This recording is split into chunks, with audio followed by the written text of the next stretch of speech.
Welcome back. Thank you so much for joining, and thank you for being here. Thank you for taking the time out of your day. And I'm very grateful to see you again. Today I'm going to teach you about social media growth and how to really benefit off social media and why it works. Social media is a very simple game plan. Your sole goal is to get as much attention as humanly possible. If you've seen my videos, you've seen me throw the pen cap, you've seen me draw bullshit on people, and then the end result being amazing, or at least in your guys' terms, fantastic. There's two different ways to watch social media. When you watch any sort of video, it's either you're just consuming it or you're actually picking apart and learning from it. When I watch social media, I don't just watch something and laugh. I'll watch why they set it up the way they set it up. I'll look at the views, I'll look at the likes, I'll see the ratio from views to likes, and I'll understand why it did good, why it did bad, and why it caught the attention that it did. In the beginning of a video, you need to have something to catch their attention. First 2 seconds, you need to make the impression. That's when they're deciding whether they swipe or whether they stay. Whether it's an Instagram Reel, a TikTok, or a YouTube Short.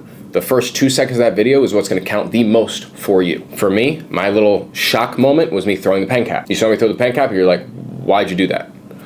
You kept watching. I held you there by the funny dialogue that I had and the shitty drawing I had. When my videos did the best, when I hit 30 million views, 20 million views, 60 million views, I knew in the first 2 seconds, I threw the pen cap. By the 15-second mark, I was already drawing on your skin. From the 15-second mark where I started drawing, I drew and had bullshit dialogue all the way until the 1 minute mark. During the drawing, it was some funny dialogue, make you laugh, make me laugh, but it showed a lack of trust on the client's side. So the lack of trust on the client side and the confidence shown from me with the drawing, it kept you in tune, it kept you interested. Once I pulled out the machine, it was just an introduction to the final piece, and then I cut, and you saw the final piece. Final piece was good, it built trust between the client and myself, it showed you guys the amazing product, and that's how my video went. When you're making content, in the beginning of the video, in the first 2 seconds, you need that attention-grabbing moment. Whatever it is, whether you're screaming at the camera, throwing a pen cap, falling, something funny, you need to capture in the first 2 seconds. If you do longer form content like myself, from that first 2 seconds and the next minute forward, you need to keep people entertained. So you want to have some sort of funny dialogue that relates to the person that you're talking to. Create a storyline, create a plot. You have the shocking moment, you have the plot or the story,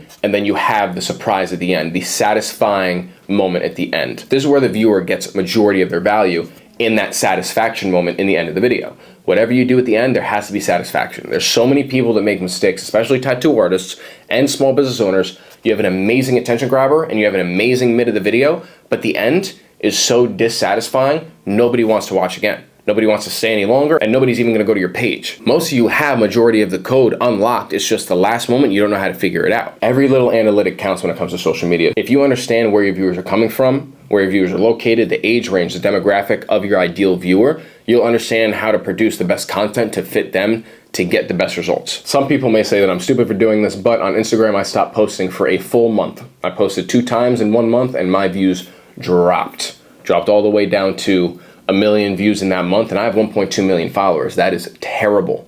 The following month, I posted every single day for that entire month. My analytics went from 1 million views a month all the way up to 13.5 million views a month. If you lose momentum, you need to be able to pick it back up, and you need to understand why you lost it and how to get it back. I was testing to see if I could do that, and I did. Really proving to myself and others that I really know the game. I helped Colin build his account from 0 followers, because I helped him create the account with a username, all the way up to currently he is at 90,000 followers overall on TikTok. We haven't even breached into Instagram yet. I took Adam from 2,000 followers on his Instagram to 16.9 thousand followers on his Instagram, and I haven't even started with Jesus yet. But don't forget, the most important part of having all these followers and being an influencer is turning all of these leads and this traffic into paying clients and paying consumers. If you can't turn them into paying clients, you don't have anything. You're an entertainer, you're not a businessman. Sure, social media can pay you, but I'll tell you right now, Facebook pays well, Instagram doesn't pay that well, and TikTok pays well if you know how to work that right, which I'm gonna teach you how to do in a later module. There's millions of different ways to create a video on social media that will hit and go trending, but the 3 things I just taught you is the foundation on how to create a successful video on any platform.